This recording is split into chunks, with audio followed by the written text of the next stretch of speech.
এখন আমরা জানবো হচ্ছে অপারেটর সম্পর্কে। অপারেটর একটা কোর একটা কনসেপ্ট যেকোনো একটা প্রোগ্রামিং ল্যাঙ্গুয়েজে। ওকে?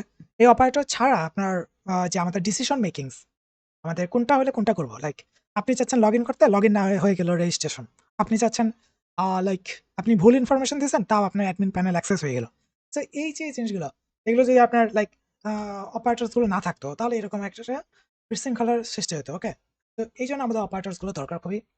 অ্যান্ড অপারেটরটা সংক্ষেপে যদি একটা বর্ণনা দিই অথবা একটা টাইটেল দিতে চাই, সেটা হচ্ছে যে অপারেটর হচ্ছে এটাই যেটা আপনি যে কোনো ভ্যালু অ্যান্ড ভেরিয়েবলের ভিতর যখন আপনি কোনো একটা অপারেশনস করান যার মাধ্যমে, ওইটাই হচ্ছে আপনার অপারেটর। ওকে? এখন এই অপারেটর অনেক ধরনের আছে। একটা হচ্ছে অ্যারিথমেটিক, যেটা হচ্ছে আমাদের গাণিতিক। ওকে? যোগ বিয়োগ গুণ ভাগ। আরেকটা হচ্ছে অ্যাসাইনমেন্ট, যেটা অলরেডি করছি, অ্যাসাইন করা ভেরিয়েবলের ভিতর ভ্যালু অ্যাসাইন করা। তাছাড়া এটা কয়েকটা লাইক অ্যাডভান্স টপিক আছে। অ্যান্ড আরেকটা হচ্ছে আমাদের লজিক্যাল অপারেটর।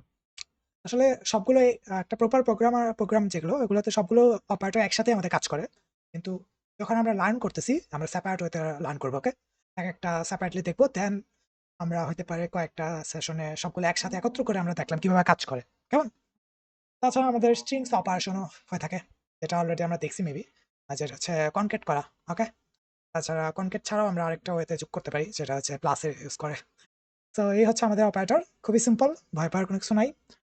নেক্সট থেকে আমরা শুরু করবো হচ্ছে আমাদের অপারেটর।